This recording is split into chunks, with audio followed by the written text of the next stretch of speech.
Bismillahirrahmanirrahim. Assalamualaikum warahmatullahi wabarakatuh.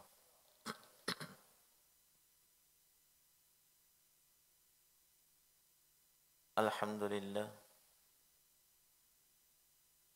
Alhamdulillahilladzi hadana lihadza wa ma kunna linahtadiya laula an hadana Allah.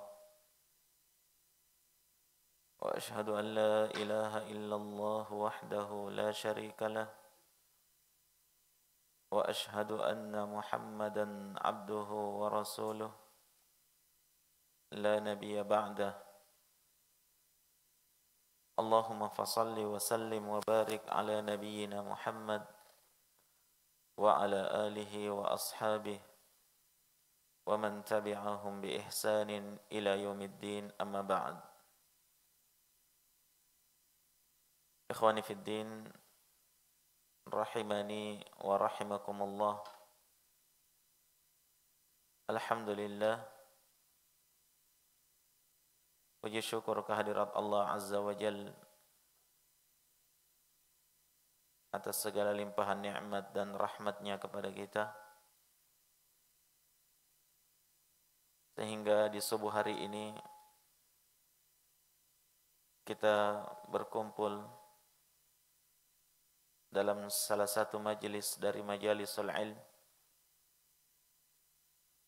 untuk kita saling mengingatkan antara satu dengan yang lainnya tentang kitabullah, sunnah Rasulullah, dan athar para salafus salih.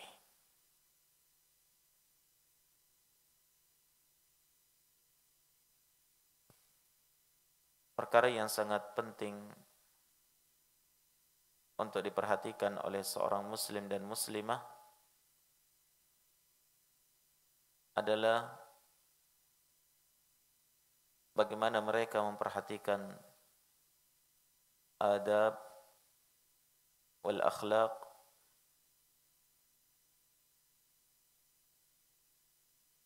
di dalam kehidupannya. Karena Nabi sallallahu alaihi wa ala alihi wasallam diutus ke permukaan bumi ini adalah untuk menyempurnakan akhlak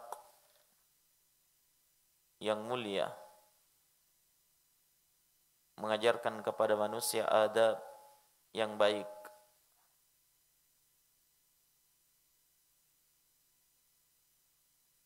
Oleh karena itu, Allah Subhanahu wa taala memberikan pujian terhadap nabinya di dalam Al-Qur'an. Kata Allah Subhanahu wa taala, "Wa innaka la'ala khuluqin 'azim." Dan sungguh engkau wahai Muhammad benar-benar berada pada akhlak yang sangat agung, adab yang sangat mulia. Sehingga akhlak Nabi sallallahu alaihi wa ala alihi wasallam itu benar-benar diakui keindahannya oleh kawan dan lawan.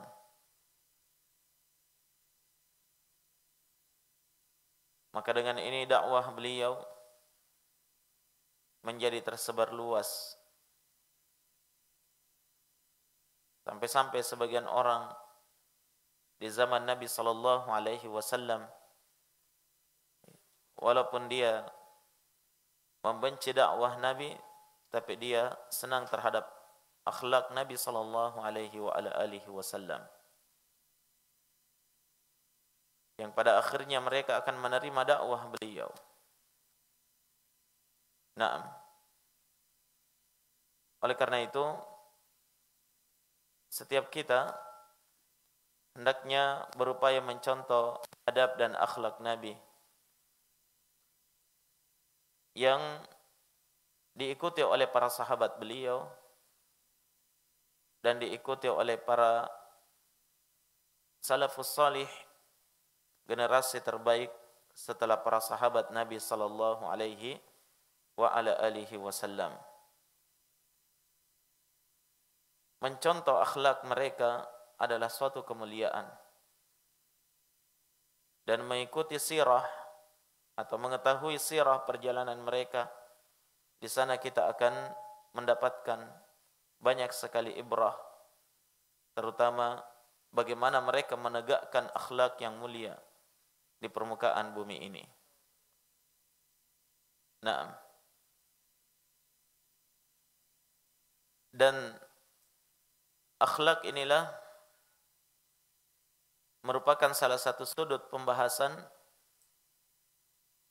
yang banyak sekali dilalaikan oleh manusia. Dan mencontoh akhlak para salafus salih ini banyak dilalaikan oleh kaum muslimin. Kenapa? Walaupun kita banyak membahas berkaitan dengan akidah para salaf, manhaj yang dilalui oleh para salafus salih, tapi dari sisi akhlak terkadang kita kurang memperhatikan. Sementara Nabi dan para sahabatnya dan para salafus salih setelah mereka itu sangat memperhatikan dari sisi akhlak dan adab tersebut. Ilmu yang tidak dibarengi dengan akhlak yang mulia itu akan merusak reputasi daripada ilmu itu sendiri. Pepatah Arab mengatakan, "Na'am, al-ilmu la yanfa'u wahdahu illam yutawwij rabbuhu bi khalaq." Sungguhnya ilmu itu tidak akan bermanfaat dengan sendirinya jika pemilik ilmu itu tidak memahkotai ilmunya dengan akhlak yang mulia. Dan ini yang semakin mahal dari zaman ke zaman. Ini yang semakin sulit untuk didapatkan dari waktu ke waktu. Demikian pentingnya adab dan akhlak yang mulia. Nabi sallallahu alaihi wasallam menjadikannya salah satu syarat dari dua syarat pantasnya seorang lelaki itu diterima lamarannya oleh wali seorang wanita. Kata Nabi sallallahu alaihi wa ala alihi wasallam, "Idza ja'akum man tardawna dinahu wa khuluquh fazawwijuh." Apabila datang kepada salah seorang di antara kalian seorang pemuda, seorang lelaki yang kalian telah ridai, kalian senang dari sisi akhlak dan adabnya. Dari sisi din, agama dan akhlaknya. Fazawwiju, maka nikahkan dia. Maka tidak cukup hanya mengandalkan ilmu agama saja, sementara dia mengabaikan dari sisi akhlak. Maka Nabi sallallahu alaihi wasallam mempersyaratkan dua ini, man tardawna dinahu wa khuluqah, yang kalian ridai agama dan akhlaknya. Karena banyak orang yang bagus agamanya, buruk akhlaknya. Walaupun tidak sedikit juga orang yang bagus akhlaknya tapi buruk agamanya, jelek manhajnya. Maka dua-duanya ini harus dimiliki oleh seorang muslim di dalam kehidupannya. Ikhwani fid din, rahimani wa rahimakumullah. Berbicara tentang adab dan akhlak para salaf, ini adalah pembahasan yang sangat luas. Sebagaimana yang kita pahami bersama bahwa adab dan akhlak secara garis besarnya ada dua macam ya. Yang pertama, adab seorang hamba terhadap Rabb-nya, terhadap Tuhannya. Yang kedua, adab seorang hamba terhadap hamba yang lainnya, terhadap makhluk Allah Subhanahu wa taala. Dan ini banyak macamnya. Akhlak terhadap orang tua, akhlak seorang murid kepada gurunya, akhlak seorang tetangga terhadap tetangganya, akhlak seorang rakyat terhadap penguasanya, pemimpinnya, demikian pula sebaliknya. Itu pembahasannya sangat luas ya. Baik. Adapun di pagi hari ini insyaallah kita menyinggung sedikit akhlak atau adab berkaitan adab yang pertama, yaitu adab seorang makhluk terhadap Rabb-nya. Seorang hamba yang baik itu senantiasa memperhatikan adab-adabnya terhadap Allah Subhanahu wa taala. Jelas ya? Yang memperbaiki sikapnya terhadap Rabb-nya. Dia perbaiki pemuliaannya terhadap Allah, karena dialah zat yang seharusnya seorang hamba beradab dan berakhlak terhadapnya melebihi adabnya terhadap yang lain. Nah, bagaimana dia bersikap kepada Allah, bagaimana dia mengagungkan Allah. Maka dari itu Allah Subhanahu wa taala dalam Al-Qur'an mengaitkan antara adab dan akhlak seorang hamba terhadap Rabb-nya dengan ketakwaan di dalam hati. Kata Allah Subhanahu wa taala, "Dzalika wa may yu'azzim sya'airallah fa innaha min taqwal qulub." Demikianlah bagi siapa yang mengagungkan syiar-syiar Allah, maka itu adalah bagian dari ketakwaan di dalam hati. Nah, dia agungkan Allah, dia agungkan syiar Allah, dia mengagungkan agama Allah Subhanahu wa taala, memuliakannya, maka itu adalah bagian ketakwaan, bagian dari ketakwaan di dalam hati seorang hamba. Nah, maka di antara adab seorang hamba terhadap Rabb-nya, dia adalah seorang hamba yang senantiasa menjaga keikhlasannya kepada Allah Subhanahu wa taala. Pemurnian ibadahnya kepada Allah. Dan sebaliknya, hamba yang cacat keikhlasannya kepada Allah, itu adalah hamba yang buruk adab dan akhlaknya kepada Allah Subhanahu wa taala. Oleh karena itu jamaah sekalian, kita dapatkan para salafus salih, mereka adalah orang-orang yang benar-benar menjaga hubungan antara dirinya dengan Allah, jangan sampai amalan atau ibadahnya itu cacat, rusak, keikhlasannya rusak. Maka kita dapatkan dalam sirah mereka benar-benar menjaga hubungan antara dirinya dengan Allah ini dari sisi keikhlasan. Keikhlasan seluruh ibadah yang dia lakukan kepada Allah Subhanahu wa taala, apa itu ucapan atau perbuatan atau selainnya. Nah, kita dapatkan mereka adalah orang-orang yang sangat menyembunyikan amalannya selama dia mampu menyembunyikannya. Kita dapatkan para salafus salih memiliki adab yang sangat tinggi terhadap Allah, itu tidak senang untuk nampak. La yuhibbuna adh-dhuhur. Mereka tidak senang untuk nampak di permukaan. Seandainya mereka itu mampu untuk tidak nampak di permukaan. Cukup antara dirinya dengan Allah Subhanahu wa taala. Kita dapatkan para salafus salih, mereka adalah orang-orang yang benar-benar faham bahwasanya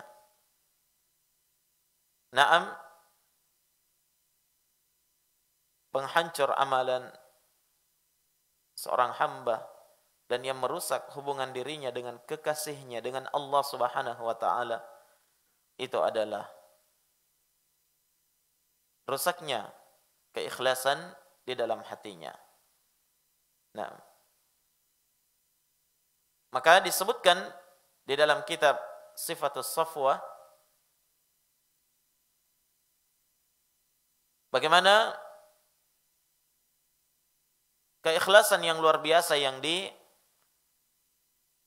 dicontohkan oleh seorang salaf bernama Ar-Rabi' ibn al-Khaytham rahimahullahu ta'ala. Sebutkan dari Bakar bin Ma'iz rahimahullah, beliau berkata, "Ma ru'iya ar-Rabi'u mutawwi'an fi masjid qaumihi qad illa marratan wahidah."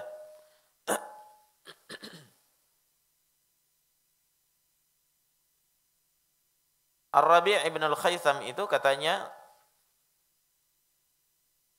tidak pernah terlihat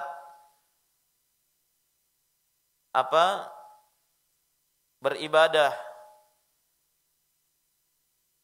dengan ibadah tatawwu', ibadah sunnah di masjid kaumnya kecuali hanya sekali saja.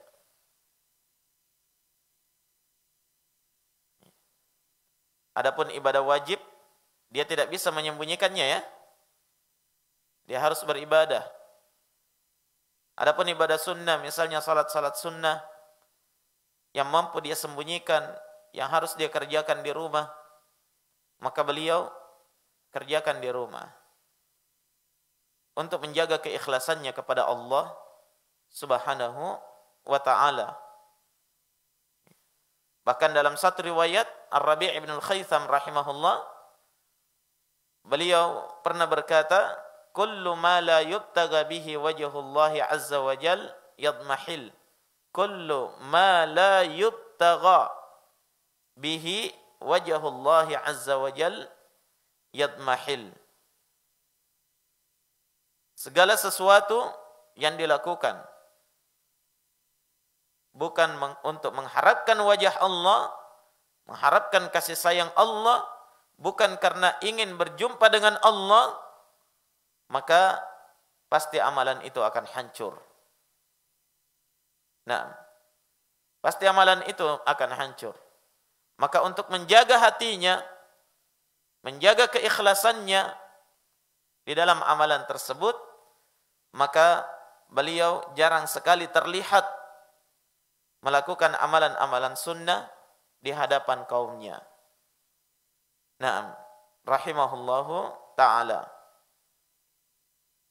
Dan perhatikan jemaah sekalian, dari cucu Nabi sallallahu alaihi wa ala alihi wasallam, Ali ibn al-Hasan ibn Ali ibn Abi Talib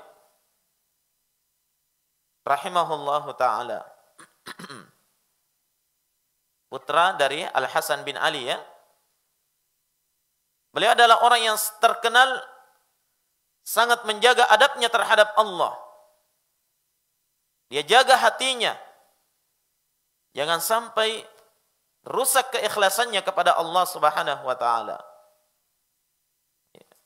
Sebagaimana yang diriwayatkan dalam Sifatus Safwah juga dari Abu Hamzah Ats-Tsumali, beliau menyebutkan bahwa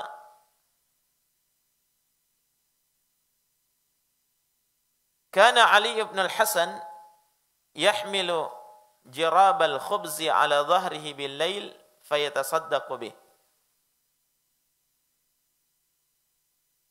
Adalah Ali ibn al-Hasan itu selalu memikul karung-karung gandum di atas punggungnya di tengah malam. Kemudian dia bersedekah dengannya.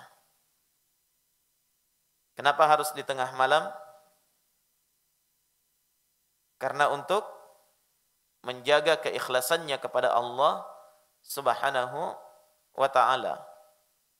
Nah, sampai-sampai diriwayatkan dalam riwayat yang lainnya, tatkala Ali bin al-Hasan rahimahullahu ta'ala meninggal, orang-orang yang memandikannya itu heran.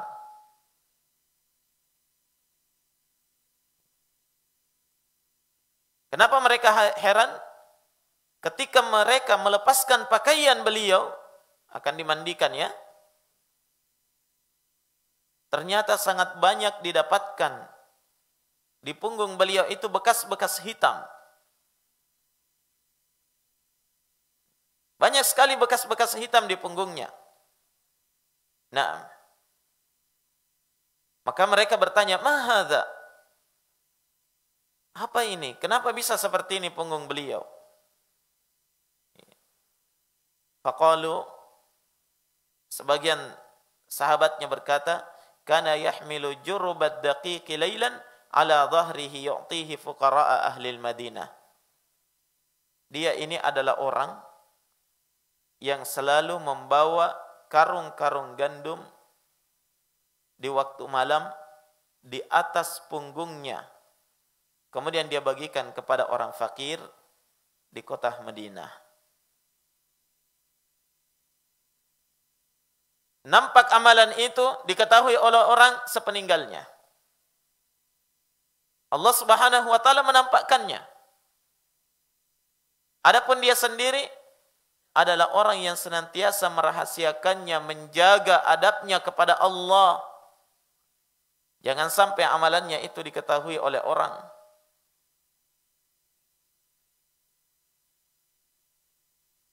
Karena Nabi sallallahu alaihi wasallam sebagaimana dalam satu riwayat yang sahih disahihkan oleh Syekh Al-Albani rahimahullah, Nabi bersabda, "Inna sadaqatas sir yutfi'u ghadabar Rabbi azza wa jal."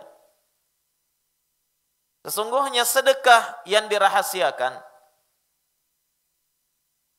bantuan yang selalu disembunyikan itu akan memadamkan kemurkaan Allah azza wa jal. Perhatikan bedanya dengan orang-orang belakangan. Di saat tatkala mereka berinfak harus dilihat oleh orang. Terutama di zaman kita sekarang ini,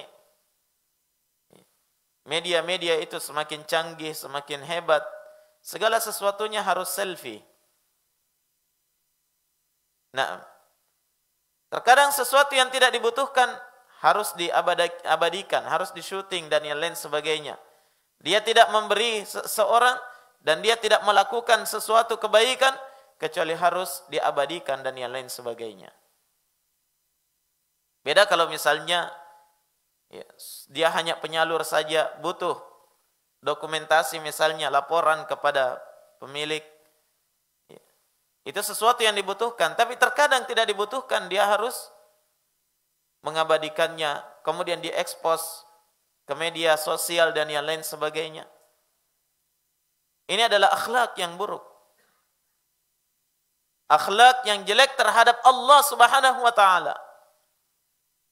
Ini adalah sesuatu yang menghancurkan sedekah yang telah dia lakukan. Sampai-sampai bahkan saat ini ya, salat pun harus diabadikan. Nah, di-share kemana-mana. Nah, sampai buka puasa pun harus masuk ke dalam status. Yang asalnya orang tidak tahu kalau dia puasa sunnah misalnya Senin Kamis atau puasa Syawal atau puasa sunnah yang lainnya. Di foto menu buka puasanya, masuk ke status, alhamdulillah hari ini selesai satu puasa Syawal saya. Lapor kepada siapa? Maksudnya apa? Tujuannya apa? Hati-hati jamaah sekalian. Ya. Seorang muslim yang baik, yang memiliki akhlak yang mulia, dia adalah seorang muslim yang selalu menjaga adabnya kepada Allah Subhanahu wa taala, terutama dari sisi keikhlasan ini. Mereka adalah orang-orang yang sangat takut amalannya itu akan rusak, yang sudah susah payah dia bangun, dia lakukan selama ini. Naam, ikhwani fid din, rahimani wa rahimakumullah. Para salafus salih, mereka adalah orang-orang yang tidak senang untuk nampak dan terkenal. Walaupun mereka adalah orang yang dikenal di tengah masyarakatnya, tapi mereka tidak senang itu. Teringat ucapan Imam Ahmad rahimahullah, suatu ketika beliau pernah berkata, "Ubtulitu bisyuhrah." Saya telah mendapatkan bala, ujian dan cobaan dengan ketenaran, keterkenalan. Coba lihat ya. Untuk apa semuanya itu jemaah sekalian? Dia anggap tenarnya beliau di tengah umat itu adalah suatu ujian dan cobaan. Kenapa demikian? Tak lain dan tak bukan karena semakin seorang itu dikenal, semakin dia nampak di tengah manusia, semakin sulit menjaga hatinya, semakin berat dia menjaga keikhlasannya kepada Allah Subhanahu wa ta'ala.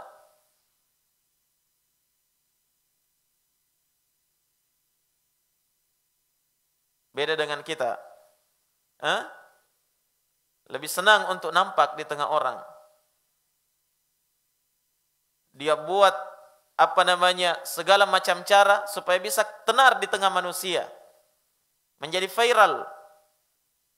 Kalau tidak bisa viral, maka dia buat sesuatu yang aneh, dimasukkan di YouTube misalnya supaya bisa viral. Masya Allah. Perhatikan Al-Imam Ibnul Mubarak rahimahullah, sebagaimana disebutkan oleh salah seorang muridnya yang bernama Al-Hasan Ibn Rabi'.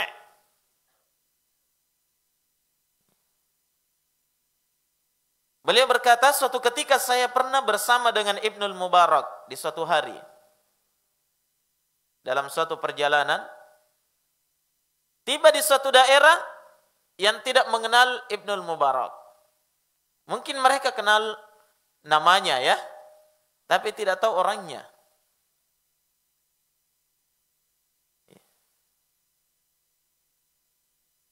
Maka kami tiba di suatu tempat, katanya kami tiba di siqayati ala siqayah. Kami langsung mendatangi tempat mengambil air minum.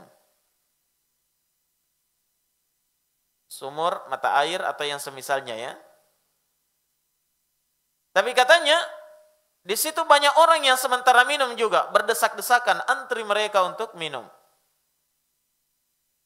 Maka Ibnul Mubarak langsung mendekat, ingin minum juga. Tapi orang tidak mengenal beliau. Fazahamuhu wa dafa'uhu. Maka mereka pun mendesak Ibnul Mubarak. Bahkan ada yang mendorong-dorong dia. Didorong dia.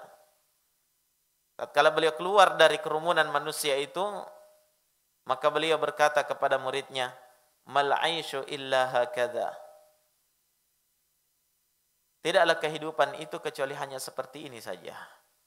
Maksudnya inilah hakikat kehidupan ini. Tidak perlu dikenal oleh orang. Bahkan beliau seorang alim besar, tapi karena tidak dikenal di tempat itu ya, di daerah itu, beliau didorong ke sana kemari, sekadar untuk mengambil air minum.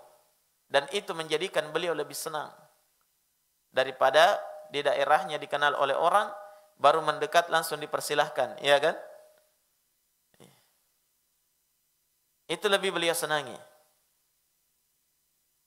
Nah, bahkan disebutkan dalam satu kisah bagaimana Ibnul Mubarak rahimahullahu ta'ala di dalam sebuah kancah peperangan. Nah, karena dikenal ya, Ibnul Mubarak adalah seorang alim yang mengumpulkan banyak sekali keutamaan. Beliau seorang berilmu. Beliau juga seorang mujahid. Hebat di dalam peperangan. beliau juga adalah seorang yang banyak berinfak dengan hartanya, sehingga disebutkan bahwa banyak sekali ulama di daerahnya itu dia yang menanggung kebutuhan sehari-harinya. Nah, Ibnul Mubarak rahimahullah punya harta beliau karena beliau terkenal juga sebagai seorang pedagang. Bahkan disebutkan oleh para ulama bahwa segala keutamaan para sahabat itu telah dimiliki oleh Ibnul Mubarak kecuali satu saja, keutamaan suhbah, keutamaan menjadi sahabat Nabi sallallahu alaihi wasallam itu tidak dimiliki oleh Ibnul Mubarak. Tapi ibadahnya mereka, sedekahnya mereka, kemuliaan sahabat itu telah diikuti oleh Ibnul Mubarak. Suatu ketika Ibnul Mubarak berada di dalam sebuah kancah peperangan, ya.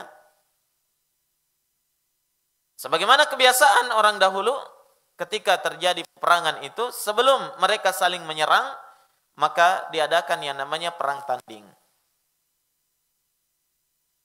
1 lawan 1. Nah, maju seorang kafir menantang pasukan kaum muslimin. Maju kaum muslimin, salah seorang di antara mereka terbunuh. Maju lagi satu, terbunuh lagi. Demikian hebatnya orang kafir itu. Maka komandan pasukan mencari siapa kira-kira orang yang bisa menandingi kehebatan lawan itu. Semua orang merasa gentar, khawatir dengan dirinya. Hebatnya dia dalam perang tanding. Nah, tiba-tiba muncul di tengah kaum, muncul di tengah pasukan itu seorang yang mengendarai kuda, gagah berani, tapi dia menutup wajahnya dengan kain. Maju ke depan, memacu kudanya dan menantang orang kafir tersebut. Berduet sampai orang kafir itu terbunuh. Kemudian tiba-tiba orang yang menutup wajahnya dengan kain ini ya masuk ke tengah pasukan kaum muslimin dan menghilang, tidak diketahui kemana arahnya. Orang semua mengeluh-elukannya, semua orang bertanya siapa dia. Begitu hebat orang ini. Disebutkan oleh orang yang menceritakan kisah ini, katanya, kebetulan saya berdekatan dengan orang yang menutup wajahnya tadi. Ya, di tengah pasukan. Tiba-tiba katanya dia menarik kainnya, dia melihat ternyata dia adalah Abdullah bin Mubarak. Betapa marahnya dia. Ya, kepada orang yang menarik kainnya tersebut, dan dia pun memacu kudanya meninggalkan pasukan kaum muslimin karena tidak ingin dikenal oleh manusia. Perhatikan akhlak dan adab mereka jamaah sekalian. Tidak senang untuk nampak di tengah manusia. Seandainya mereka tidak dikenal, itu lebih baik. Itu mereka lebih senangi.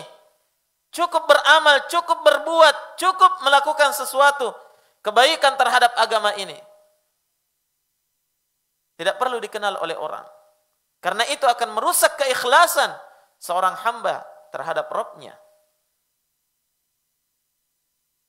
Naam, ikhwani fid din, rahimani wa rahimakumullah.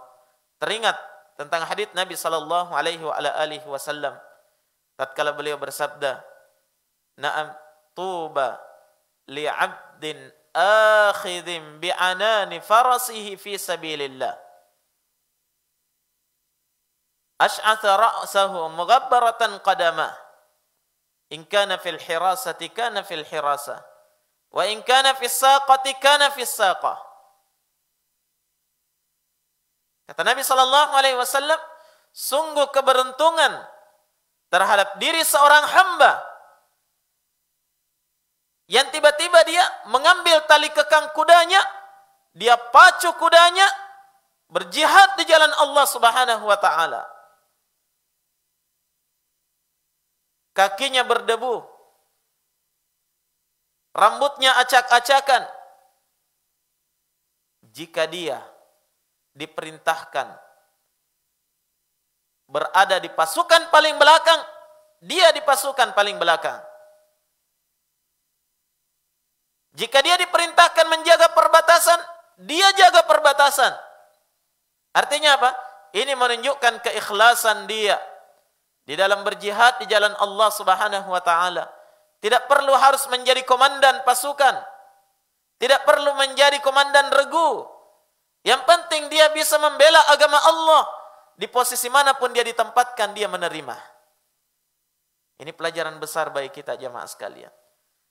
Di zaman kita, walaupun kita tidak berada di kondisi jihad fi sabilillah, hadis ini harus selalu menjadi patokan bagi kita. Terutama di ranah dakwah. Banyak sekali dakwah itu terjadi kekacauan di tengahnya disebabkan adanya orang-orang yang memiliki sifat hubbud zuhur, senang untuk nampak. Harus dia yang pegang. Kalau dia tidak pegang, sudah jadi masalah. Harus namanya nampak. Harus dia dicatat. Harus dia dikenang. Saya adalah penggerak dakwah pertama misalnya di daerah ini, di daerah itu. Kenapa tiba-tiba sekarang sepertinya saya tidak dipakai? Sepertinya sudah dipensiunkan dan seterusnya. Ini adalah perkara yang dapat merusak diri seorang hamba. Nah, lihat para salafus salih, akhlak, adab luar biasa. Naam. Al-Imam Ahmad rahimahullahu ta'ala suatu ketika beliau didoakan oleh seseorang. Dia mengatakan, jazakallahu anna wa anil muslimina khairan. Semoga Allah Subhanahu wa taala membalas kebaikanmu terhadap kami dan terhadap kaum muslimin. Imam Ahmad langsung merah wajahnya. Ya. Imam Ahmad rahimahullahu taala langsung memerah wajahnya, tidak senang dengan doa itu.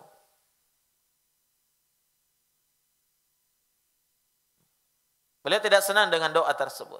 Kenapa? Tiba-tiba beliau berkata, siapa saya? Man ana wa ma ana? Siapa saya ini? Dan apa saya ini?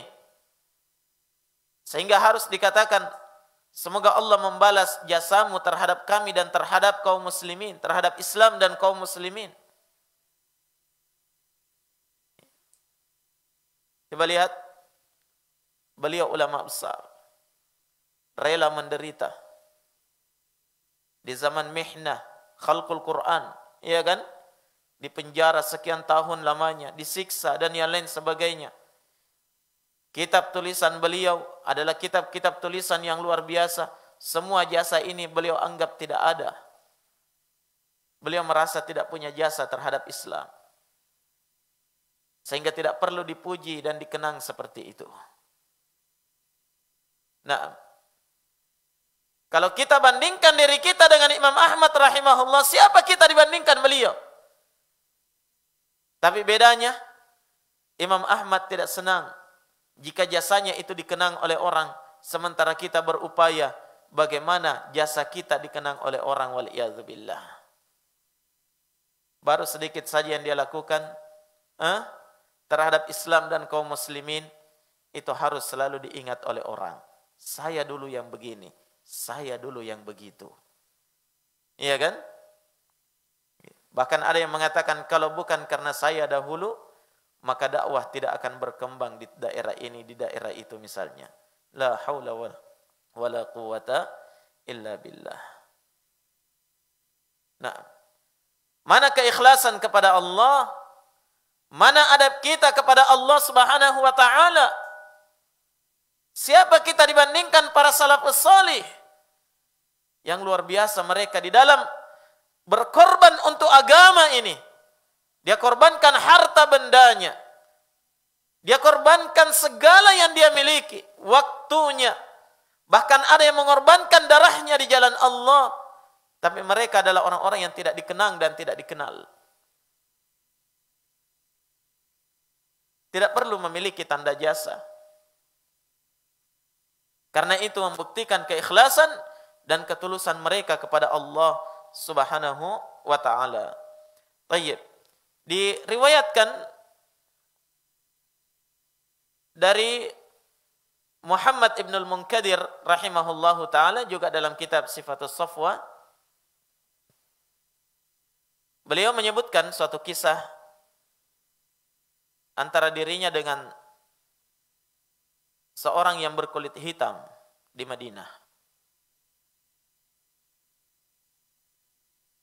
Beliau tidak menyebutkan siapa nama pemuda tersebut. Hanya disebutkan cirinya dia adalah seorang yang berkulit hitam. Katanya, saya di masjid Rasulullah sallallahu alaihi wasallam ada sariyah, ada mungkin tiang yang saya selalu sholat di belakangnya. Memang itu adalah tempat dia, dan orang sudah mengenal kalau itu adalah tempatnya Muhammad ibn al-Munkadir di Masjid Nabawi. Suatu ketika, kata Ibn al-Munkadir ya, terjadi pacaklik kemarau yang berkepanjangan di kota Madinah. Sampai pemerintah memerintahkan seluruh masyarakat kota Madinah ketika itu turun ke lapangan untuk melakukan salat apa? Salatul istisqa. Salat minta hujan. Sudah dilaksanakan salat istisqa di hari itu, tapi kata Ibnu al-Munkadir tidak kunjung turun hujan. Sangat mengherankan. Nah, tidak seperti biasanya. Sementara mereka sangat membutuhkan turunnya hujan ketika itu. Kata Ibnu al-Munkadir, ya sebagaimana kebiasaan saya di waktu malam, ya mungkin di waktu-waktu salat lail, beliau pergi di belakang tiang yang biasa dia salat di situ. Katanya, tiba-tiba saya mendengarkan ada seorang yang berdoa kepada Allah Subhanahu wa taala. Terdengar doa orang itu, dia mengatakan, "I Rabbi, kharaja ahlu harami nabiyyika yastasquna, falam tasqihim, fa ana uqsimu alaika lama saqaitahum." Dia berkata, dia dalam doanya ya, "Wahai Rabbku,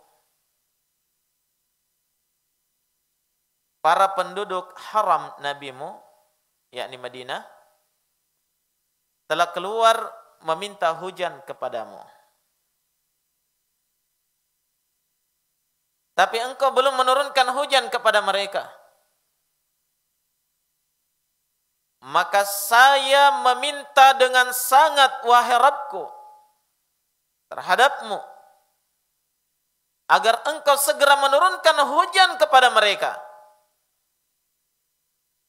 Seperti itu isi doanya. Kata Ibnu al-Munkadir, ketika saya mendengarkan doanya orang ini, faqultu fi nafsi, saya katakan pada diriku, majnun. Orang gila mungkin ini. Taupo ngorok. Kenapa dikatakan gila? Satu Madinah minta hujan di lapangan. Hah?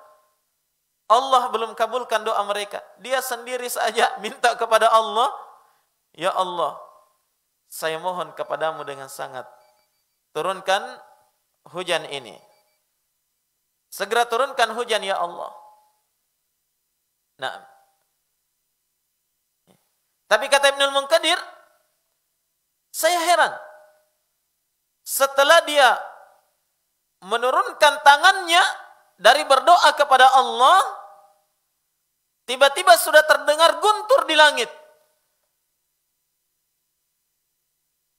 Dia melihat keluar, sudah ada awan yang datang. Tidak lama kemudian turunlah hujan. Ibnul Munkadir heran, siapa orang ini? Siapa orang ini? Masya Allah ya. Tiba-tiba dia perhatikan gerak-geriknya, dia sholat. Orang itu sholat di dekatnya Ibnul Munkadir. Kemudian ketika dia pulang, Ibnul Munkadir perhatikan di mana rumahnya orang itu. Dia lihat dia masuk dalam suatu rumah yang biasa disewakan. Ya, mungkin kalau di tempat kita namanya kos-kosan ya. Di suatu ruangan yang memang disewakan. Dia masuk ke situ. Ibnul Munkadir melihat, oh, di situ tempatnya. Beberapa malam kemudian, dia pun mendatangi orang tersebut. Yang ternyata orang ini kenal siapa Muhammad Ibnul Munkadir. Karena beliau seorang alim ya. Dia kenal siapa dia.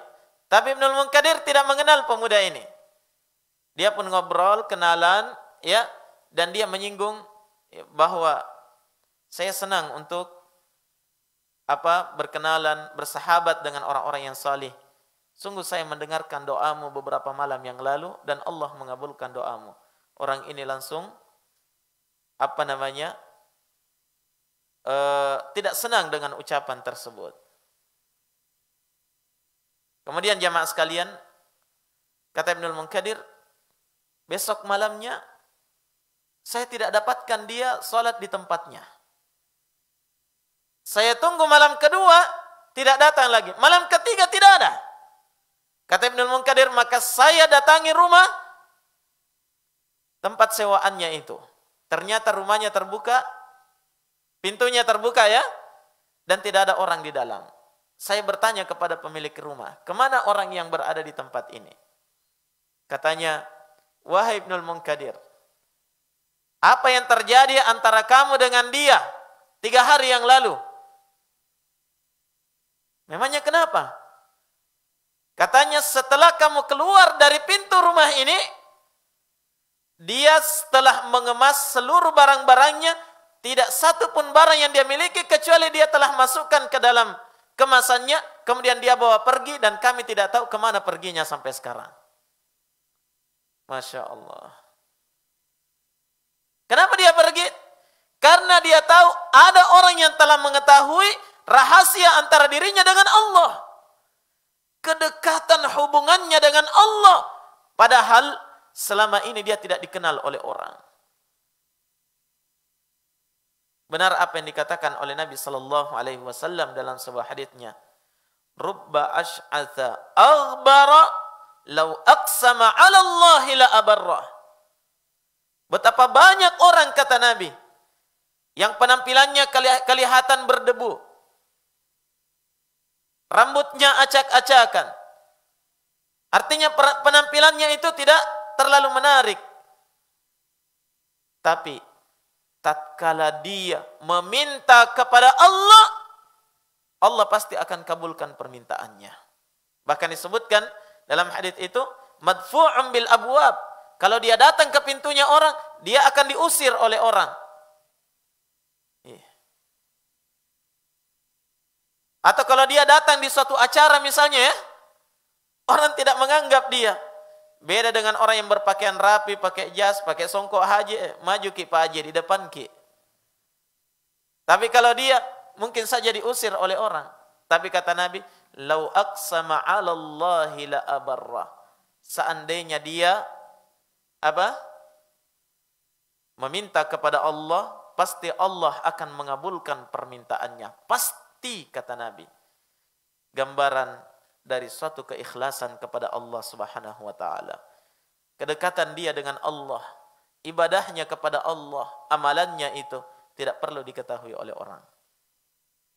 Nah, Al-Imam Ahmad rahimahullahu taala, Al-Imam Ibnul Mubarak rahimahullah juga pernah mengalami peristiwa yang mirip dengan itu. Orang berkumpul di tengah lapangan, salat istisqa, semuanya minta hujan, tidak turun hujan. Tiba-tiba setelah orang semuanya berdoa dan kecewa karena tidak turun hujan, Ibnul Mubarak mendengarkan ada seorang budak hitam juga di sampingnya. Ini budak. Sementara berdoa, ya Allah, iya, seluruh hambamu telah meminta diturunkan hujan. Kamu tidak turunkan hujanmu. Maka saya meminta kepadamu dengan kebesaran dan keagunganmu agar engkau menurunkan hujan kepada kami. Tiba-tiba turun hujan ketika itu. Bahkan hujan yang sangat lebat, kata Ibnul Mubarak. Ibnul Mubarak perhatikan siapa ini, budak hitam ini. Dia lihat masuk ke dalam rumah, ya, keluarga yang besar, rumah besar, terkenal, ya, di kota itu. Keesokan harinya Ibnul Mubarak datang ke sana.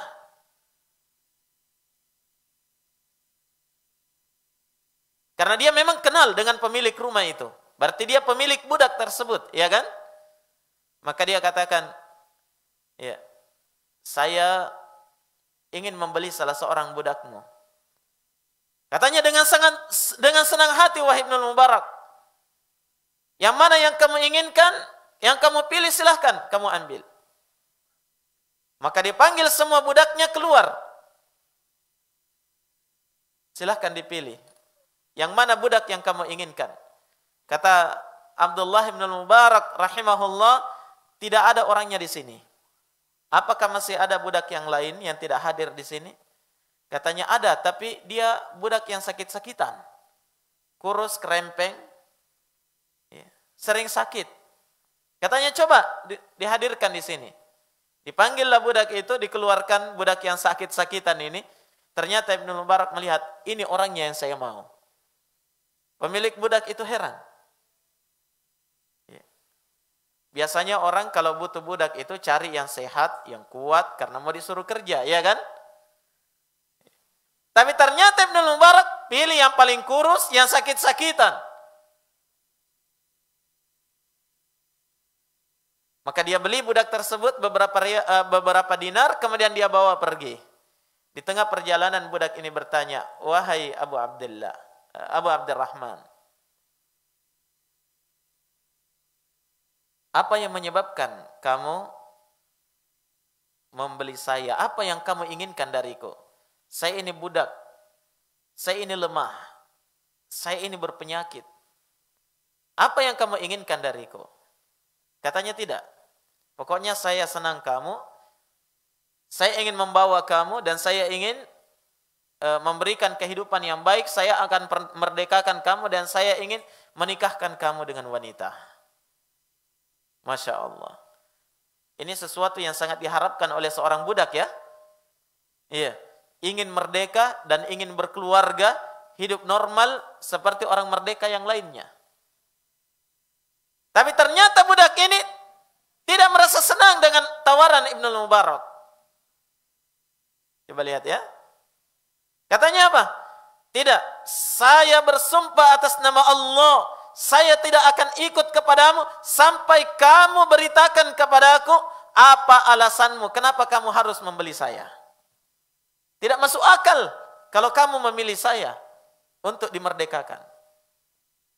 Maka dengan terpaksa Ibnul Mubarak mengatakan, wahai anak muda, sungguh saya telah mendengarkan doamu kepada Allah ketika kita salat istisqa, dan saya yakin kamu adalah orang yang salih. Coba lihat, ya. Maka budak ini terlihat kecewa di wajahnya. Katanya, wahai Abu Abdurrahman, sungguh kamu telah mengetahui rahasia antara diriku dengan Allah. Kamu sudah tahu rahasia saya dengan Allah. Maka katanya, berikan saya kesempatan untuk sholat. Diberikan kesempatan untuk sholat di tengah jalan itu. Kata Ibnul Mubarak, maka dia pun sholat 2 rakaat sujud dengan sujud yang sangat lama. Saya dengarkan budak ini berdoa, ya Allah, sungguh saya hari ini telah mengetahui bahwa ada seorang yang telah mengetahui rahasia antara diri saya denganmu ya Allah. Maka dari itu saya meminta atas namamu, atas seluruh saya meminta dengan kebesaranmu, atas namamu, agar engkau mencabut nyawaku saat ini. Itu isi doanya ketika dia sujud. Kata Ibnu Mubarak, maka Allah Subhanahu wa taala mencabut nyawanya sebelum dia mengangkat kepalanya dari sujud. Subhanallah.